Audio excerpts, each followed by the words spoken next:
Hi, today I have with me author Jeff Raymond from Southern California, basically, right? Santa Barbara, California. Correct. Yes. And yeah, I'm just going to let you jump in, Jeff, because you got a whole lot of stuff going on here with your book. So I already goofed the title of this book up, so I'm not even going to try it again. So I'm going to let you launch into your information, your book, and tell us something about you. Okay, great. Well, I appreciate you taking the time to talk to me today, and I look forward to the next few minutes. But yes, my name's Jeff Raymond. I have a book out just a little over a month ago that came out called The Medici Quest. Medici as a family from history in Italy that truly had a dynasty that had someone basically ruling power for almost 300 years. So if you can go back and imagine to say the Roosevelts or the Kennedys literally having somebody from their family in power for 300 years, it kind of gives you something to compare that with. But anyway, the book is fictional, but it uses a lot of historical truths that happened to start a kind of a modern day search quest for a historical document. So that's the book. It's my first full-length novel of any sort that has been published. I don't know how much you want me to go back, but I actually grew up in the Midwest, so I'm not a native Southern Californian person, but I've lived most of my life in the Midwest, and this is my second stint in California, actually. So in total, I've lived in California about 10 years.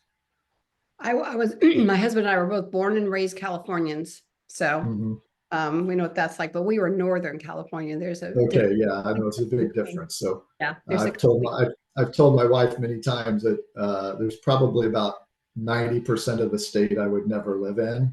But we had the opportunity to come to the Santa Barbara area now over 25 years ago in the late 1990s, and spent 7 years at that time here, and then went back to the Midwest where we're from for 17 years, and then came back a couple of years ago in Southern California. We like it where we're at, but again, there's probably a lot of the state I probably would never choose to live in. well, Santa Barbara is stunning. I did a conference. It was actually a storyline conference by Donald Miller some years ago at Westmont College, which is where I Yeah. believe you work. And Yes. well, I could hunker down in Santa Barbara, no problem. Yeah, yeah, it's not a bad place to be. It's not. You wouldn't categorize it as affordable, but I'm gonna say, yeah. we find a way to get by every month and enjoy it while we're here. No, good for you. So this book, I cannot say this. I am sorry. I feel like a lame brain. Medic The Medici, yes, Medici Quest yeah, is actually you were inspired by true events in the past. So you could call it historical fiction, although it takes place in the contemporary, and it's more of a mystery suspense. So correct. that's a little tough to categorize. Yeah, yeah, it doesn't fall in exactly. In a secular world, there's an author a lot of people may know named Steve Barry, who writes fairly popular novelist, and his books, I don't know, you say inspired me or a little bit patterned after him. All of his books are modern day, but there's something happened in the past. Some were more, maybe the 20th century, somewhere far before that, that his books always start with an historical event that maybe fictionalized a little, but for the most part really took place. And then a modern day mystery suspense novel takes place from that. And so that's kind of what this is. Um, Honestly, I can't remember exactly what put me on this path with the Medicis. I've been to Florence, Italy, which is where part of this is based. Although when I was there, this book had not started, nor was it an idea in the back of my head. But at least when I started writing, I could remember some of the places we went and kind of go from there. I did see a fictionalized, I think it was a Netflix series about the Medicis. And while it was fictionalized, again, a lot of it was true. And I think something started connecting in my brain. And once I did some research, more things fell into place. And when I have written this book and another book that I'm working on, I kind of know the beginning and I know where I want it to go, but the in between, I'm not one of those people when I hear writers talk about, oh, I mapped out every chapter and I Right. knew exactly what was You're going to not a happen. plotter. That doesn't connect with me. I don't know why, it just doesn't. So as I go through and write, I'm not sure exactly the path I'm going to take to get from beginning to end in detail. And as I do more research on a location, this book is mostly in Florence, has a little bit in Rome, and then kind of one of the big, conclusion for the most part at the end is on the Greek island of Rhodes. So I had to research. I've been to Florence and to Rome a little bit. I've never been to Rhodes, so there's a lot of research. And some of the historical characters I wanted as much as possible to actually be true to who they Right. were, maybe some things they did.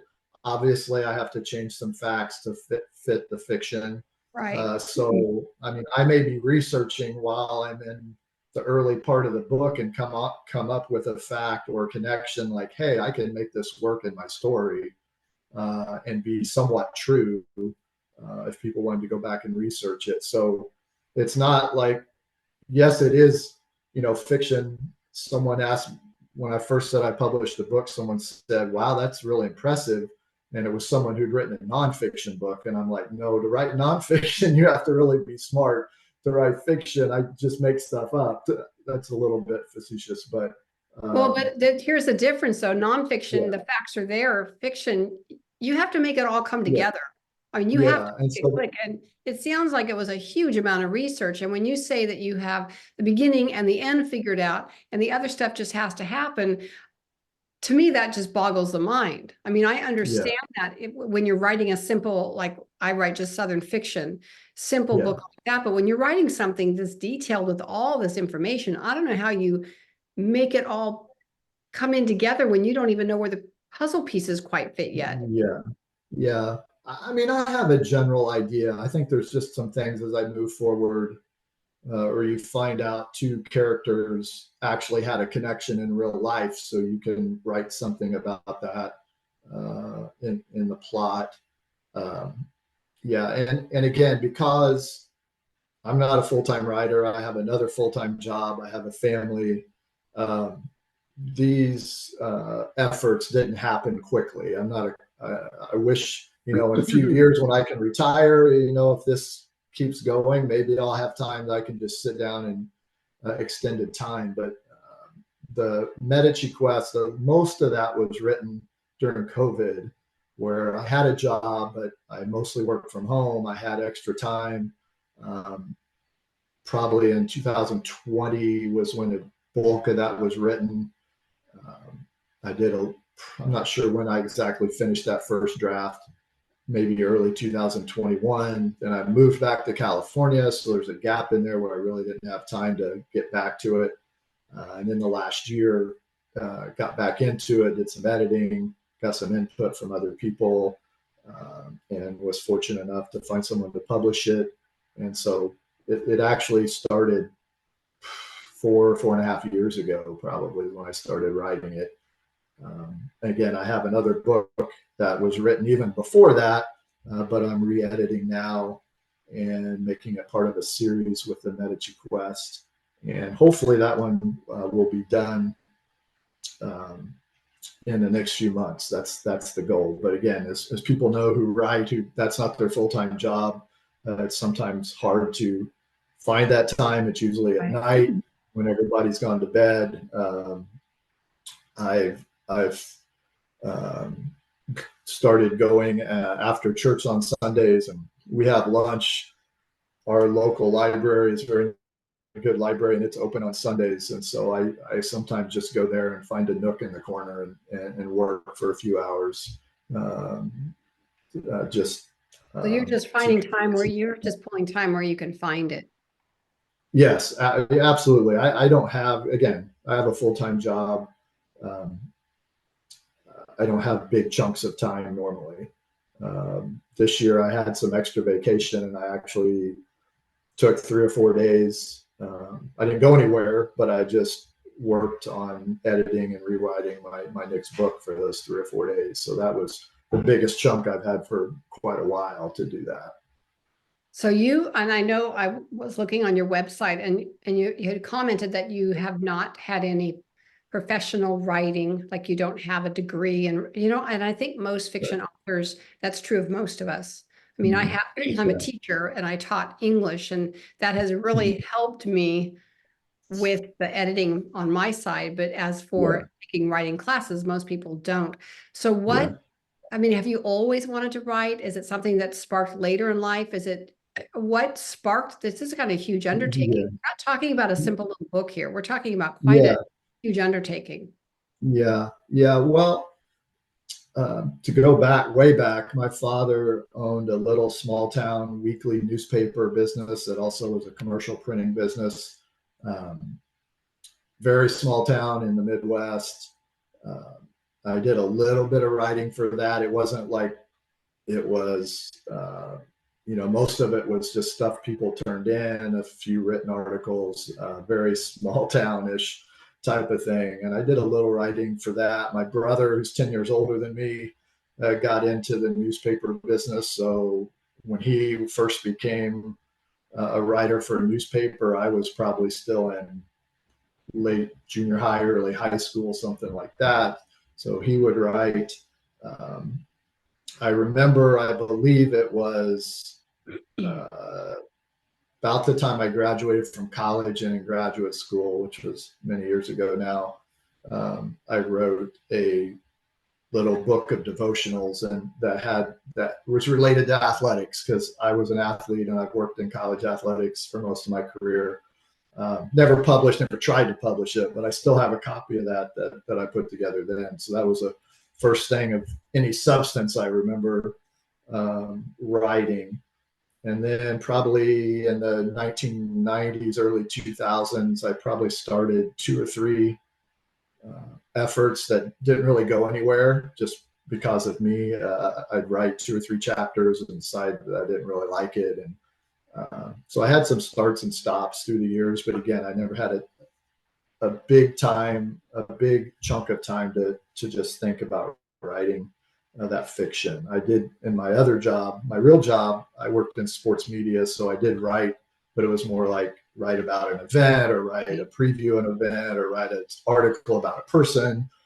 So I did write quite a bit through that period, but I just didn't have chunks where I could just sit down and focus on writing fiction. Where the actual desire came, I couldn't tell you exactly. I know I read a lot as a kid. I remember a series of books when I was probably junior high-ish called the Sugar Creek Gang. It was youth books back then, and I don't even know who wrote them. I know they were based somewhere in the Midwest, but it was a series of books. And then there was the Hardy Boys books. Yeah, I was You remember Nancy Drew that? fan. Yeah, yeah, kind of the opposite. The Hardy Boys and Nancy Drew kind of went together. When I got a little bit older, um, I read like Agatha Christie mysteries, and I remember my parents one time got me a big, thick book that had some of the original Sherlock Holmes stories all in one kind of anthology book that I read. So I read a lot, and mostly in mystery, I was going to suspense, say, it sounds thriller like you type gravitated to that. categories. Yeah, it Yeah, sounds like you that's kind of gravitated what. to that genre. Yeah, absolutely. So again, mine's not the typical. I mean, I turned 60 last summer, so yeah, it's kind of late in the game to get going on this. I don't think But so. If you start, yeah, I don't know how much you delve into the Christian fiction author world. I don't know what you're doing with mhm, your marketing or how you do that. yeah, But I too felt like I started late in life, even though I started when I was in my 40s. But mhm. I look at a lot of these authors, and I'm a young person compared to most of them. It surprises me. So there are a Yeah, lot of yeah. people out there. Maybe it's their second career, or they did a career, they Mhm. raised their kids, they have grandkids, and now they're trying their hand at something they've dreamt about doing. So I Yeah. would say you're not really late at life at all. The nice Yeah. thing is my husband tells me, you could be writing until you're dead. You could write all the way into your 90s. And I'm like, I'm not sure I really want to. Yeah. The reality is, if you don't lose your words, if your mind is Yeah. sharp enough, it's not like a job where you have to physically do it. You can Yeah. do this. You can do this your whole life, really. Yeah. And when I get to the spot here in, who knows, 8 to 10 years, that I'm not working anymore. I mean, maybe that's what I will do. We'll see how the next few years go with that. I'm learning a ton in just the last months. Um, the whole marketing and trying to get your name out there and Have fun. do things like this right here. I'm not naturally the self promoter type, so sometimes it feels awkward. Um, I don't know another. There probably is, but I can't think of another profession off the top of my head where you have to be proficient in the profession, but then you also have to go market yourself. I know it's hard, and I think the majority of authors tend to be introverts. So it's not comfortable I think of all the people that I've interviewed, and I've interviewed quite a few at this point, one person said, "Oh yeah, I love marketing. It's fun." Everybody else is like, it's the worst Yeah, thing, yeah, to sell yeah, yourself. and Hard. it's tough. I mean, I'm not with a big publishing firm, although I'm very blessed the company that decided to publish my work. Yeah, it's a lot on your own, and when I've never done it, it's a learning process. I can already see some things I've done that was probably a waste in time and money, and others that, hey, this may be something as time moves on. And I have another book hopefully in a few months out there, and but we'll see. I've gotten pretty good feedback. I've gotten very good feedback from people who've read the book, but it's hard to get your name out there. Play the game, get reviews, Right. on all that kind of thing. When did this book come out? It was February 2nd, I believe, is the actual So it's only date. So it's only been been a less couple than 2 months. months at this point. Yes. So what I'll do for anyone listening, in the show notes, I'll put a link where they can buy that book. I'll also put a back cover copy blurb in the show Okay. notes so people can read it. And then your Okay. website. Now, Jeff, do you have a newsletter or anything like that? Do you I do do not have blogging that as of yet. No, or no, I blogging? do not. Okay. Nope. So I what haven't would got. you say, and what do you use? Yeah. What is your marketing? What do you are you marketing just on social media? Yeah, social media, using some, the Amazon ads,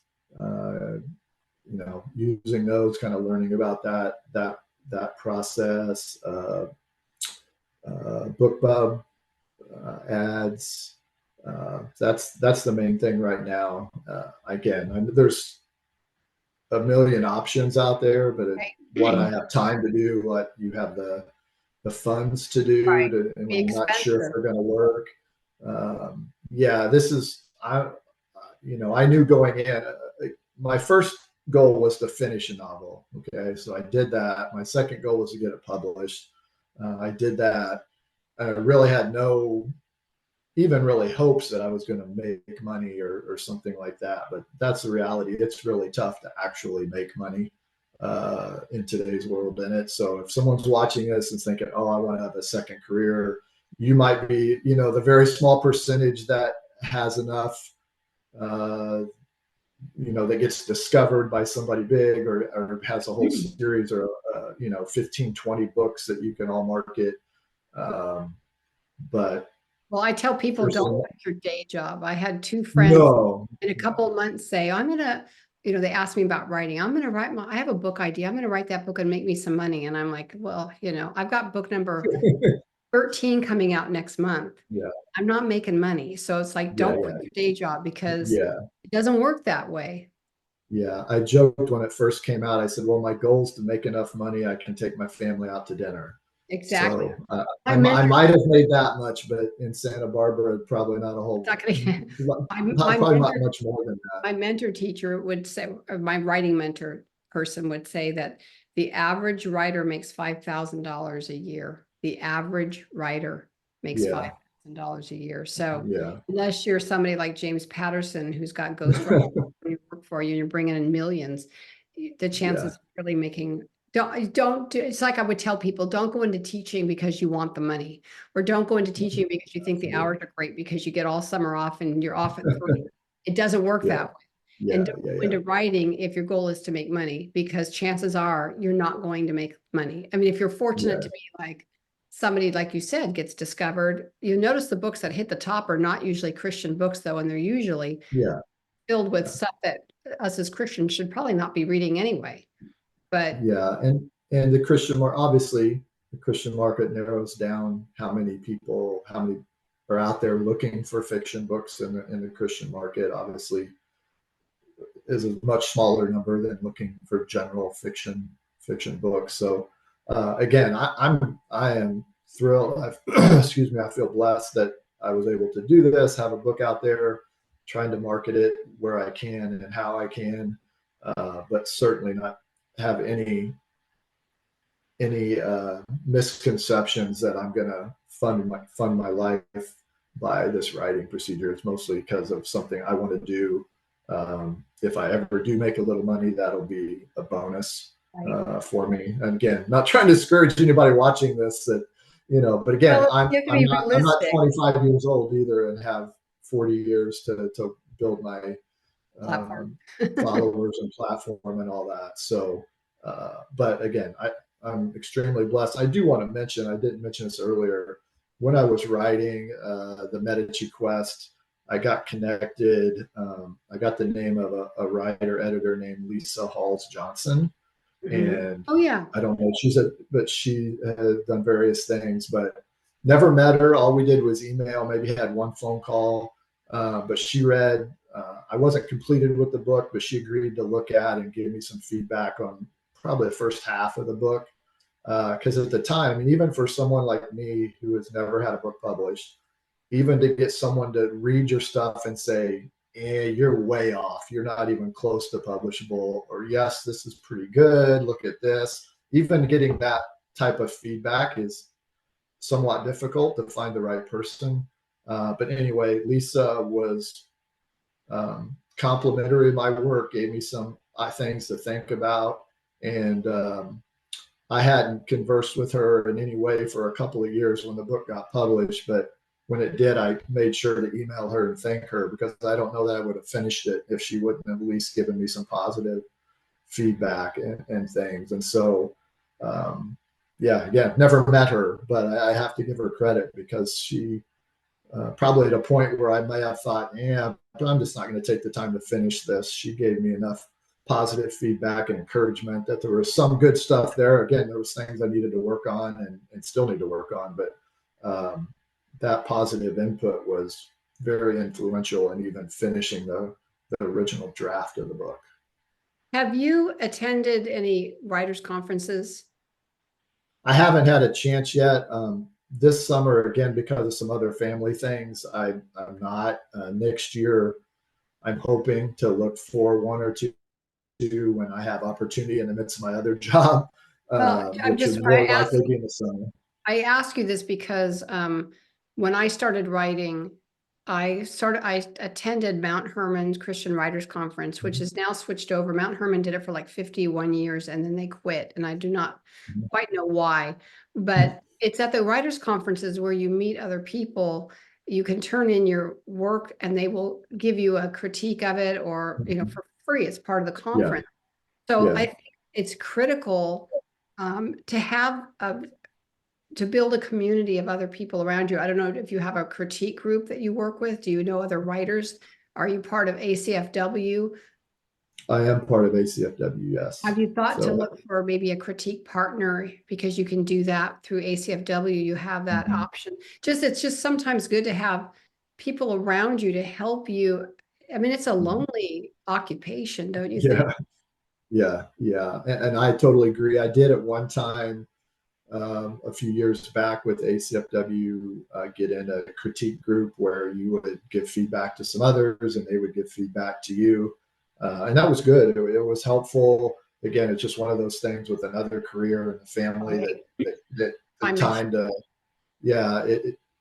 it was a good experience. It just after a while, because you're kind of obligated to read and critique other Right. people's stuff before, Exactly. which makes very good sense. It just that's extra time, and you didn't want to just be flippant about it and say, "Oh, that was great," but really take the time to read it and give what feedback I could give. And it takes time. But again, as if this moves forward at all, I'm definitely going to be looking at some of those options when I would have time to travel. There's some I've seen on the West Coast, more Midwest, or some of the conferences that so then you're traveling, and Right. you have to weigh all the things, the cost and the time away, and those things, and make them fit with. I have a unique family. My son and his family live with us here in Santa Barbara, so I have a 3-year-old, 3.5-year-old grandson that's in our house, which is great. But it also makes there's no like empty nesting. It's like going back 20 some years, and having a very active 3-year-old in the house, which again, for the most part, it's great. But it just makes, again, it's harder to find those chunks of time Well, at you might home when even you're away. consider finding one critique partner that you can do Zoom. I mean, I have a critique group, Yeah. and there's 2 other women. We used to meet because we live in the same area. We used to meet face to face, and then when COVID hit, we switched over to Zoom. And they're both much younger than me. They're both homeschooling their kids. One has 4, Okay. one has 3. They're homeschooling their Wow. kids. Okay. And one of Yeah. them actually has a very high-end career on top of that. So she's Mm. traveling all over the Wow. place. So Yeah. we opted to stick with Zoom just because even the travel time, you're talking Yes. for us to meet together, it would be a half hour, an hour travel time. Well, we can cut that out Yeah. if we just do Zoom. So that Yeah. has been helpful, but having somebody face to face that you can work with, and then you're only having to look at one person's work. But Yeah. Yeah. hopefully, Yeah. I'm praying about that. Maybe the Lord will bring somebody in because I had a critique partner that I worked with, gosh, for my first 3 books, and she was Mhm. incredible. And what a help Yeah. that was for me, and encouraging. You just need encouragement. Yeah. Absolutely. Yeah. And it's as I said, I'm 80% done with a second book, um, but I have ideas for a third book that would be part of a series. But just as the time it takes me to write it, I'm not sure when that would get done. I hope to at least um, get a start on it this summer. But again, when you only have little bits of I time get here it. and there, and I'm probably not a fast writer. I'm not someone who's just going to sit down and crank out, 8 or 10,000 words. It's usually in shorter little snippets that things get done. Um, so I would like to say a third book would be done within the year, but I don't know that will happen. This again going back to because there'll be a lot of research and stuff other than just the writing to do it. So um, It but makes that's it. kind of the goal. I'd like this to be a 3-book series, and the second one is close to being done. The third one is, other than some opening, maybe an opening chapter, it's pretty much an idea right now. That's hard. That's hard. I know my Yeah, publisher was expecting 3 books a year. So 2 of yeah, them were novellas I was able to do, but I'm going off on my own now. I think my husband's like, don't you think 1 book a year, and then you can have a life, because that you can't. It's a yeah, full-time job. yeah, yeah. It is. I found that.